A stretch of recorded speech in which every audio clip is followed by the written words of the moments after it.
Monsters is a show about the worst human beings on the planet. Viewer discretion is advised. When Rachel Wade and Sarah Ludeman both started dating the same boy, they were each under the impression that the other one was an ex-girlfriend. This led to a social media feud that would escalate to a deadly level. This is Monsters.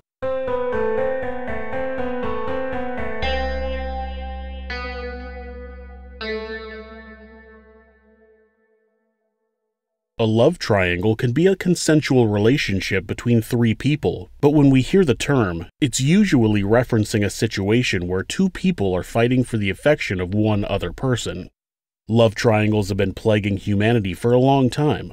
William Shakespeare wrote about the love triangle between Romeo and Juliet, even though she was meant to marry Count Paris. In the late 1800s, Queen Victoria's daughters had a secret love triangle with Prince Henry of Battenberg. More recently, you can read about love triangles in young adult fiction like Twilight and The Selection. Some of the highest-grossing movies have involved love triangles such as Titanic and Gone with the Wind.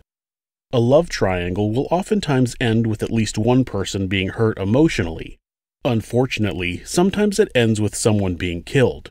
In the Tall Hot Blonde case, Thomas Montgomery shot and killed Brian Barrett over a romantic rivalry with a woman online. Neither of them had even met in person. Spoiler alert, she wasn't a tall hot blonde in real life. When teens get into love triangles, it's unfortunately common for the other people involved to start attacking each other instead of the person who's doing the two-timing. Instead of walking away from a liar and a cheat, they get into a deadlock to fight for someone who generally isn't worth the effort. Rachel Wade grew up in Pinellas Park, Florida, on the Pinellas Peninsula just west of Tampa. Her mother, Janet, said she was a happy child who loved Disney princesses, reading, and drawing. She was upbeat and easily made friends. In high school, her parents said that her social life became more important than school and she started fighting against the rules. Her parents set a curfew, but Rachel believed that she should be able to stay out all night. Her father, Barry, told her, quote, "Nothing good ever happens after midnight," end quote. Rachel started running away from home when she didn't get her way. When she was 15 years old, police caught her in a car in the school parking lot with a 19-year-old boy. He was charged with a felony sex offense. On another occasion, police were called to her house after she had a fight with her mother. The police report states that Rachel grabbed a knife out of the kitchen drawer and then ran into the bathroom.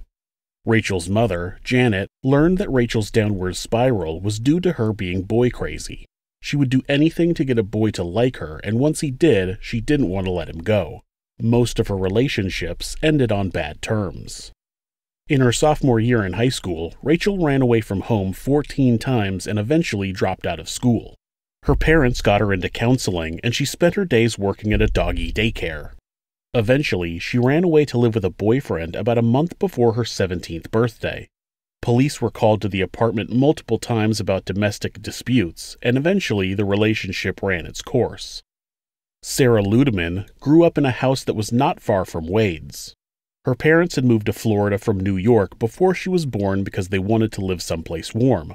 She was their only child who they didn't have until 16 years into their marriage. Her father was a taxi driver, and she would regularly ride with him in his cab, blasting country music on the radio. She was a total daddy's girl, and they did everything together. In middle school, while all of her friends were dating boys, she wasn't as quick to start a relationship. She had grown up being a little overweight, and it caused some minor self-esteem issues. She had started high school at Tarpon Springs to attend its veterinary medicine program. She was dedicated enough to get up while it was still dark and take an hour-long bus ride just to attend the school. At the end of the day, her father, Charlie, would be waiting for her at the bus stop. Her parents were proud to see their daughter so focused on a career that showed her kind and loving nature, and knew that it would bring her great success. And the person that these two ladies were fighting over was a boy named Joshua Camacho. He moved to the area in elementary school and was in the same class as Wade, though they didn't become close at the time. His father was from New York, and his mother was from the Dominican Republic. Josh had a job working at the local Chick-fil-A, and while Sarah was there with her friend Amber Lee Ayala, he came out of the back door and winked at Sarah. Sarah was instantly smitten by the boy, but she was unaware that he was already seeing another girl. No, not Rachel Wade, but a third woman, Erin, who he had had a baby with. They flirted throughout the summer, and after Josh told Sarah that he was going to be a senior at Pinellas Park High School next year, she told her parents that she didn't want to be a veterinarian anymore and wanted to transfer to Pinellas Park High. Sarah's parents were not happy about her decision, and they knew that Josh was not the right boy for her, but they were patient and thought that the relationship would run its course. That same summer, Wade ran into Josh at a party and remembered him from elementary school. She visited him while he was working, and they began an on-again, off-again relationship. She knew that he was seeing other girls, and that was the reason they kept breaking up. When Wade turned 18 years old, she got a job as a server at a local Applebee's and was able to get her own apartment. Once she was on her own, Josh started sleeping over and freeloading off of her. This gave him a reason to be around her more often, which led to her becoming attached to him. When summer was over, Sarah began attending the same high school as Josh, but he didn't really give her much attention. For the first few months of school, he would only give her a passing glance with a slight head nod, but in November, they finally started dating. Even then, though, he only showed her affection in private. While they were out in public, he wouldn't hold her hand or even walk next to her. Her friends started getting concerned when they noticed that Sarah started wearing pants. She was the type of girl that wore shorts every day, even when it was cold. But it turned out that Josh didn't like other guys seeing her legs, so he told her to wear pants. He also started telling her who she could hang out with and who she could talk to. Her friends encouraged her to let Josh go, but her whole world had become about him. Being her first relationship, it wasn't so easy for her to accept not being with Josh. Her friends said that they had had boyfriends before, so even though breaking up sucked, they knew it wasn't the end of the world. But the idea of breaking up and being able to move on was foreign to Sarah. She felt like she had finally found someone who truly loved her, and if she lost him, she would never find someone else. Wade's friends did the same thing. They listened to her complain about Josh's lies and cheating, and they didn't understand why she didn't just dump him and move on. She had dated lots of boys, and they said that she could date anyone she wanted. She was flirty and attractive, and had her own place, her own car, and a decent job. Like the boys she had dated before, now that she had him, she refused to let him go. Josh had his hold on both of these girls, even though he had literally nothing to offer them. Sarah's love of Josh became more like an obsession. She had changed her whole life to be with him, from changing schools and bailing on her career goals, to getting into fights with other girls over him. In the first 6 months of the couple dating, Sarah, who had never been in any kind of trouble before, was interviewed by police 6 times about public confrontations. Sometimes it was from fights that Sarah and Josh had in public, screaming at each other in the middle of intersections. Another time was regarding a confrontation Sarah had with his baby's mother in a movie theater parking lot. The next confrontation would all unfold over MySpace. You guys remember MySpace, right? Eventually, both girls knew about each other, but Josh would tell each of them that the other was his ex-girlfriend, keeping them both in the dark that he was still actively seeing the other. It was easy at first, since Sarah had a curfew of 11 o'clock p.m., and Wade usually got off of work at Applebee's after that. He also had Erin in the mix, but when she caught him cheating, she would yell and scream at him, but always took him back. When Wade saw a picture of Josh and Sarah on MySpace, she used the platform to send a message to Josh. She wrote about how she'd been in love with him, but now she deserved better. When Sarah saw that, she left a comment on the post that Josh had already found better, meaning herself. Wade found Sarah's phone number and started leaving her threatening messages. In retaliation, Sarah and her friends went to eat at Applebee's while Wade was working and tried to trip her while she was carrying food and beverages. They also made a complaint that she spit in their food. One night, Rachel made a police complaint that Sarah and her friends ran up to her car as she parked at a Taco Bell and shot her with silly string. Sarah would drive by Wade's apartment and yell taunts. Wade would continue to call and make threats against Sarah, who once called the police to complain that Wade had called her 20 times over the course of 2 hours, threatening her. When police questioned Wade, she claimed that Sarah had sent her threatening emails. It was a situation that the parents and the police thought was only a teen rivalry that would eventually blow over. In the middle of all of this, Josh moved in with Wade while still seeing Sarah. Friends said that he liked it that the girls were fighting over him.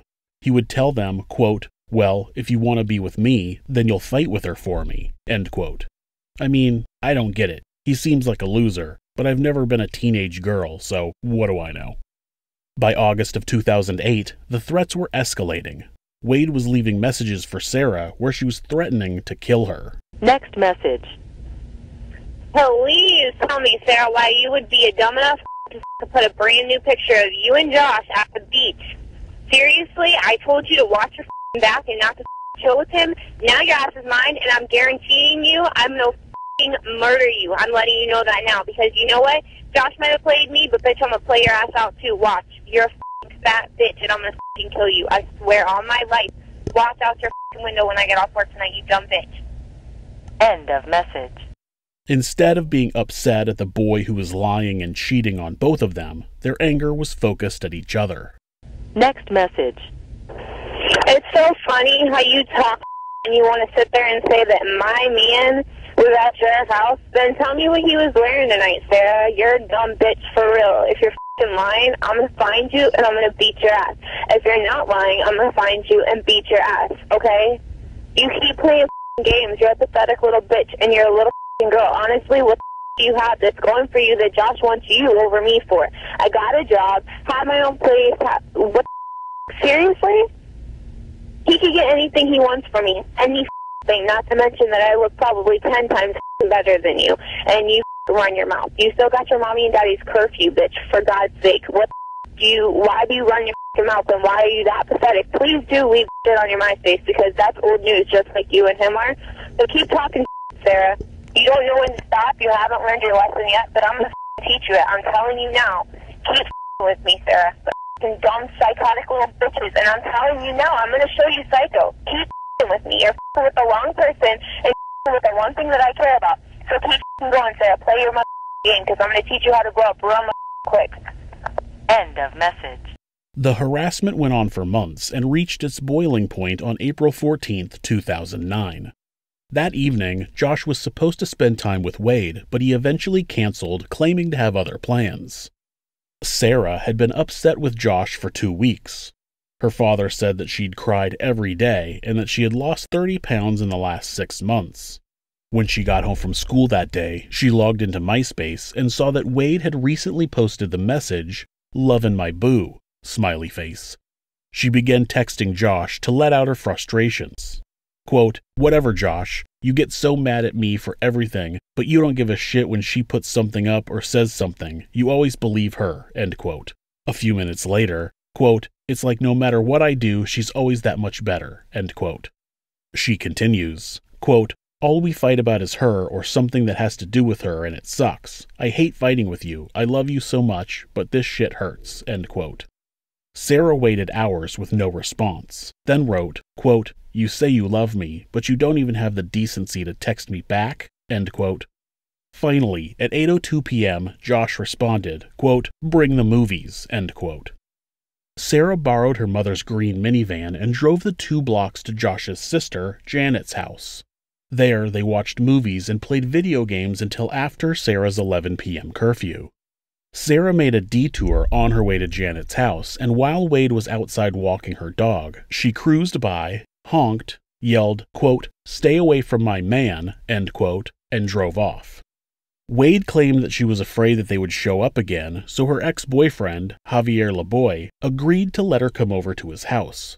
Wade grabbed a steak knife out of the kitchen and put it in her purse before heading out. Okay, what kind of knife is it? It's just a regular kitchen knife. Just like something you'd get out of a butcher block kind of thing? What does it look like? Can you describe it? It just had a black handle on it and it was about that long. A serrated edge? Yeah. Okay.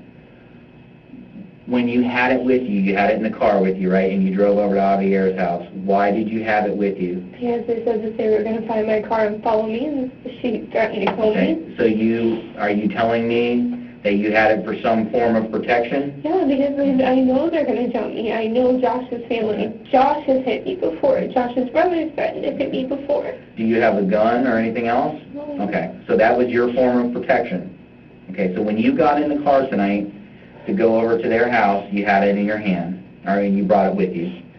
When you were arguing with Josh, you had it, is that right? said I was in my seat. Okay, and did they tell you to put it away? No, I didn't say anything. Javier and Dustin didn't? No, Javier asked me why I had it, and he said, do you really think, I told him it's so, like, if they see it, they'll leave me alone. Hopefully they'd just go away. Okay. And he was like, because I guess Josh has come to his house with a gun before. He said that weapons don't scare them, and it wasn't going to do anything to them, and that was kind of the end of the conversation. He said, you know, they're not going to stop at anything. Okay.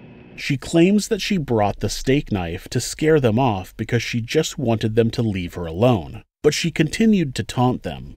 On the way to Javier's house, she stopped at Janet's house and sent a text message to Josh that read, quote, "Now I know why you're not talking to me, because you have her," end quote.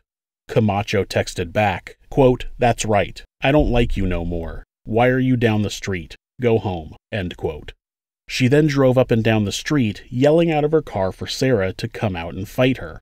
Sarah was already late for her curfew, and when her dad texted simply, quote, "When," end quote, she texted back, quote, "Soon," end quote. And when the headlights from Wade's car faded away, she got up to leave. Even though it was almost midnight, Janet and one of her friends asked for a ride to McDonald's, and Sarah agreed. While on the way, they ran into a friend who told them they had seen Wade at Javier's house, which was only a few blocks away. According to the passengers with Sarah, Wade called her and said on speakerphone, quote, "I'm going to stab you and your Mexican boyfriend," end quote. According to Wade, Sarah made it to Javier's house and tried to run her over. After that, she jumped out of the minivan and came at her, swinging wildly. In the course of seconds, Sarah had been stabbed twice, once in the shoulder and once in the heart. Sarah fell backward to the ground. All right, Rachel, walk me through it. You're sitting there, they pull up, Sarah gets out, you go out to the street where she's at, okay? Because she's right in front of the car, okay? To the front of her car. What happened when you encountered her? She just started screaming at me, and she laughed at me and said I wasn't going to do anything, and then she realized that I had a knife, and she kind of backed up, and then she started swinging on me anyways, and I just... When you say she started swinging on you, what was she doing? She started punching me in my face. Flailing at you? Yeah. Punching? And then I saw Janet coming out. And where were you holding the knife at the time? I just had it out to the side, and then I saw Janet coming at me, and I saw the other girl come around the back end of the car, and they were all screaming at me, and Janet was telling me that I was crazy and I wasn't going to do anything, and then, like, she said that she wished I would stab her. Who said that? Janet. Said, "I wish you'd stab me"? Yeah, she said, "I bet you won't stab me, I wish you would." And when Sarah was hitting me, I went to hit her, and I really did not mean to stab her. Okay. I'm not going to kill somebody. Tell me how it happened. She was hitting me, and when I went to hit her back, I had put one of my hands up, and I tried to hit her back and keep my hands in front of me. This is the knife. Show me how you were holding it. Okay. But now, if I'm Sarah and I'm in front of you, what were you doing with the knife? How did you have it? I had it out to the side, and she started swinging on me, and then when I went to put my hands out, and she was swinging on me, and I tried to defend myself from her, and then Janet came at me from the side. And I guess I did not mean to stab her at all. How many times did you stab her? I guess once. Okay, do you know where it hit her at? No, I don't. I didn't see anything. I had both of them coming at me and Sarah hitting me to begin with.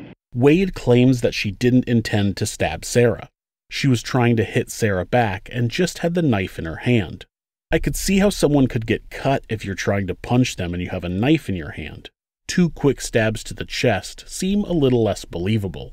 Even if you're flailing your arms around, holding a knife the way she described, it would be very hard to accidentally stab someone in the chest with enough force to penetrate the heart. After you stabbed her, did she go to the ground, fall to the ground? I didn't see that. She was screaming at Janet after that. She was screaming, "Janet, get in the car, your kids." That's all she would say. And then I didn't see her. And I still heard her yelling her name. That's all I heard was, "Janet, Janet, get in the car." Okay. So, Sarah didn't have any weapon with her at all, right? She wasn't carrying a bat or a gun or a knife that you saw, right? Okay. And you went out and you met her in the street, came up to her side of the car where she was getting out of, is that right? I stepped in, in the front of my car, yeah. And then when she started screaming at me, and then Janet started coming around the side, so I walked over a little bit further. But initially it was just you and Sarah, because you said Sarah was, and is that how your lip got hit? I think Janet did that. I don't know. Sarah kind of hit me in, like, the side of my head more than anything, and my stomach once. But when Sarah was hitting me, I saw Janet come this way, and the other girl got out of the other side of the car and walked around from the back towards me. Okay. So after that was done, and I know you said you were being dragged around by Janet and whatnot, when you went back up to the house, what did you do with the knife once you had it? I threw it. Where? Towards the neighbor's house. If you're facing Javier's house to the left side, just in the grass, over the fence, what? Threw it up. I don't know where it landed. Up on the roof? I don't know if it was on the roof or in their backyard or just threw it. And how long would you say the knife is? Probably like that.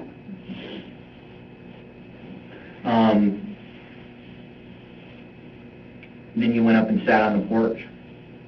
Wade claimed that Janet had attacked her after that, giving her a fat lip and scratching her back. She also said that she threw the knife, but didn't know where it went. Witnesses said that, immediately after the stabbing, Wade threw the knife onto the neighbor's roof and calmly said, quote, "I'm done," end quote. Javier, Dustin were out in the street fighting with you guys at all. Josh wasn't there. No, Josh was, well, I heard Josh screaming, like, as the cops were pulling up. I heard Josh and his brother. As me and Sarah were done fighting, Josh called me and threatened me and said he was going to come shoot me with his gun. Why? Because of the fact that his sister called and said that we were fighting and that I hit her. Was it the fact that his sister called and said that you stabbed her? I don't know what she said to him. I guess because she said that I hit her and that I stabbed Sarah. I don't know what she said. When this is what I'm having a problem with. You're going to have to help me out with this, because when everybody got there, Sarah is laying in the middle of the street with a stab wound. How do you not see that? I didn't get... Janet came after me. Like, she physically came after me and dragged me around his front yard. Mm-hmm. I couldn't see anything. Okay. I just didn't see... Like, I saw Sarah sitting, like, on the edge of the seat of the front of the van. Mm-hmm. And she was screaming at Janet to get in the car. And then after that, Janet just came after me. She would not stop. And Javier and Dustin kind of, like, followed us, trying to, like, I don't know, intimidate her maybe to leave me alone. And... she, like, I went to dial 911, she knocked my phone out of my hands, and she just kept dragging me around the front yard. I couldn't see anything. Well, I know you told me that you were upset and you just wanted this to be over because they have been harassing you, obviously. Was tonight kind of just the final straw? Is that what the deal was?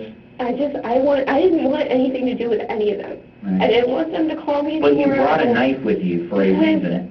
Because they said they were going to follow me to my apartment. But you also said that you had enough of it, and when I asked you why you just didn't run into the house when they come pulling up in a van, your response to me was, what? I don't know. I'm tired of running and being scared. I don't want to hurt anybody. I don't. My parents did not raise me that way. Okay, I know that, but you did tonight. I did not have any intention on stabbing her. You had the knife in your hand. How do you think that blade came in contact with her? You said she was, like, trying to hit you. Hit her back. Okay, well, how do you hit somebody with a knife in your hand? You're going to have to show me. So I was just swinging at her. I just had it, and I was swinging at her. She kept hitting me, and I just started swinging back. With the knife? With both hands. Okay. Yes. Show me how were you overhand, or was it like both, this, or what? Everywhere. All over. Because that's all she was doing to me, and I saw both of the other girls coming after me. Okay. Wade says that Janet called Josh, and she may have as well, but it was Sarah who managed to get to her phone and call Josh, telling him about the fight and possibly about being stabbed. After that, Josh called Wade and asked where she was, and she told him. According to Wade, while on the phone, he also threatened to shoot her. This is also where she claims that she didn't want to have anything to do with them, but she still pulled up to Janet's house and texted Josh and drove up and down the street, taunting Sarah. Once Sarah was stabbed, Javier called 911.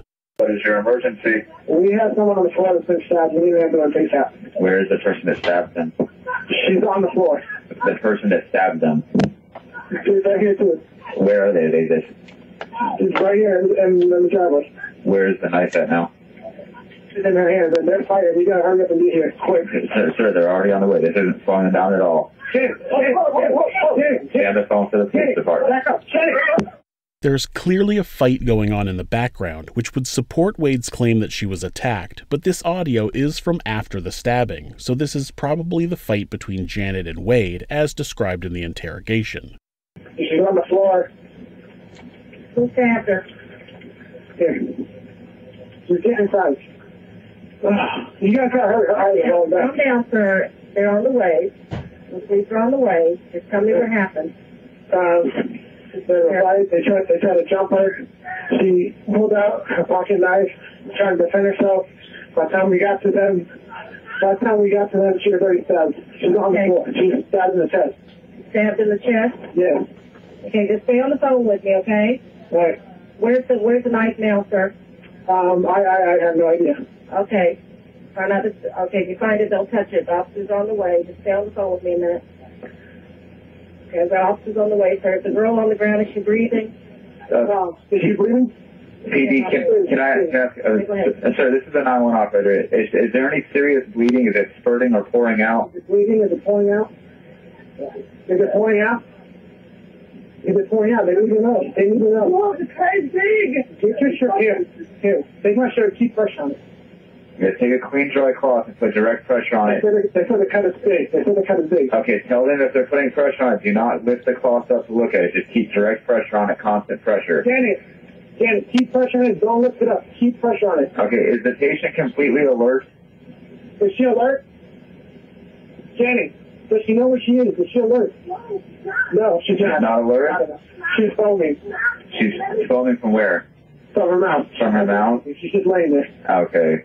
I do have help on the way out there. I want to make sure they keep pressure on the wound, direct pressure. Do not lift it up at all. Okay. Okay, just don't move her unless it's absolutely necessary and reassure that help is on the way. Javier says in the call, quote, "They tried to jump her," end quote, meaning Sarah, Janet, and the other girl tried to jump Wade. This again would support Wade's claim that she was defending herself. He may have seen the fighting between Janet and Wade after the stabbing and only assumed that they came to jump Wade. Josh ran from Janet's house the 2 blocks to Sarah's house and told her dad that she had been hurt. From there, they drove together to Javier's house.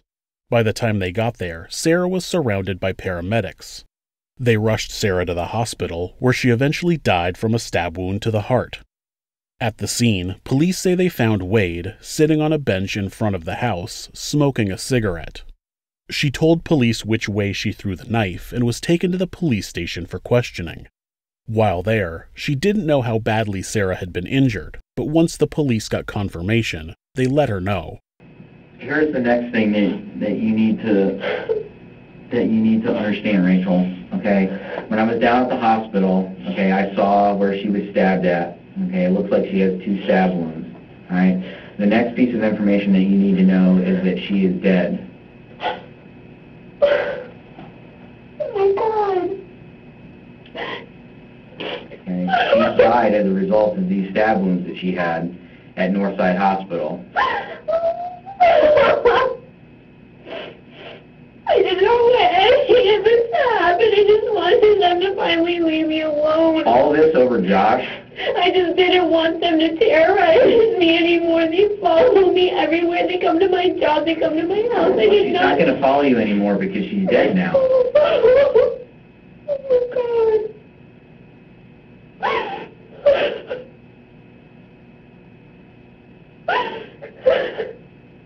Rachel Wade was placed under arrest and charged with the second-degree murder of Sarah Ludeman.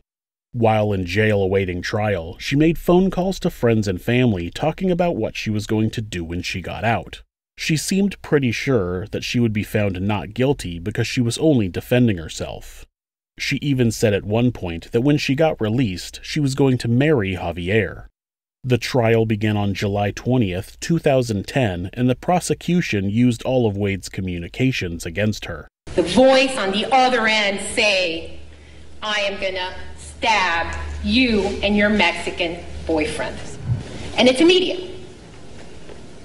Not like there was words exchange, it's immediate. It was, she comes up to her, she has a knife, boom, boom, boom. That's it. The defense argued that Wade acted in self-defense and even brought up Florida's infamous Stand Your Ground law, made well known when George Zimmerman was acquitted after shooting and killing Trayvon Martin, who was an unarmed teenager. The defense claimed that she was fearful for her life after being attacked by Sarah. They had the testimony of Javier Laboy, who said he did see some fighting, but admitted that he didn't see much of the entire incident. The prosecution had 12 witnesses, which included Josh Camacho, his sister Janet, and another man who was present at the time of the murder named Dustin Grimes. Janet and Dustin testified that Wade was the aggressor and approached the van unprovoked. On top of that, the prosecution played the voicemails where Wade threatened to kill Sarah months prior to the incident. Josh testified that both girls had fought over him, but did his best to play off any responsibility. In a sworn deposition, he stated that yes, he slept with both girls and Erin, his baby's mother, but they were not his girlfriends. He continually claimed that they were just friends with benefits, a label that the girls didn't seem to be aware of. The voicemails really sealed her fate, and it only took the jury 2.5 hours to reach a verdict. If Madam Clerk would please publish our verdict. Yes, Your Honor. Case number CRC 090763 CFANO, State of Florida versus Rachel Wade, murder in the second degree. We, the jury, find as follows as to the defendant in this case. The defendant is guilty of murder in the second degree as charged. So say we all. Michael Schwartz, foreperson of jury, July 23, 2010. On September 3, 2010, Rachel Wade was sentenced to 27 years in prison with the possibility of parole after 20.5 years. She filed an appeal but was denied on February 17, 2012. Rachel Wade is hoping that her story will help other young adults who get in similar situations. She now openly admits that Josh Camacho was not worth it and she should have talked to Sarah, saying, quote, "It's not me, it's not you, it's him," end quote. She also realizes that social media made it easy for the situation to escalate. She did an interview after she was sentenced, explaining how it's easy for things to escalate online. Because the technology, everybody's saying technology. Being able to talk over MySpace, being able to text, being able to do that, you're not really confronted with the problem face to face. So you can hide behind whatever you want to say, and it makes you feel big, and it makes you feel like, okay, I'm invincible, they're not going to come after me now. Being able to talk big while on the other end of the computer makes things much easier. You can take things to a pretty terrible level over social media. At one point, you left a message saying, "I'm going to effing murder you." Murder? What were you thinking? I don't know. I guess I was just tired of harassment. I thought it would scare, like I said. Did you mean I'm going to murder you? No. Was this just trash talk? Yes. Would you have been able to say that to her face, or was it easier just to write it or leave it on a voicemail? It was easy to hide behind my threat, say it over a voicemail. When you're actually confronted with a situation like that, it's not, I don't know, that's not as easy to be somebody that you're not. The things you all said to each other over your social media outlets were overwhelming. It's common, and I don't think people realize how common it is. I think people blow it off all the time. And I think that it seems to be younger and younger that girls do things like this, threaten each other. I have cousins that are talking about fighting at 13 years old over boys. And they don't realize what it could escalate to. It happens every day. I've been dealing with it since I was about 15 years old. It's just never escalated like this. You can say whatever you want to scare someone without actually having to face them at that moment. Sending messages over MySpace, text messages, and voicemails make it easy to talk big while hiding behind a screen. Then, when you see each other in person, you're so worked up, things can get violent quickly. If you're having a fight with someone online, please take a moment to step back and realize that what's happening is not worth your anger. Sometimes, even when something makes you angrier than you've ever been, you just have to let it go. Take a deep breath and take a moment to think about why you're so angry, and a lot of times, you'll find that the thing you're fighting about isn't really important at all. If you're having feelings of harming yourself or someone else, or even just need someone to talk to, please contact your local mental health facility, call 911, or call Mental Health America, who operate the National Suicide Prevention Lifeline at 1-800-273-TALK. That's 1-800-273-8255. They're available 24 hours a day, 7 days a week. Be safe. Thanks so much for watching this video. If you enjoyed it, give us a thumbs up, leave us a comment, and make sure to hit the subscribe button to ensure you don't miss a video. Also, remember that if you'd like to support the show, you can find information on how to do that in the video's info or at thisismonsters.com/support. Thanks again.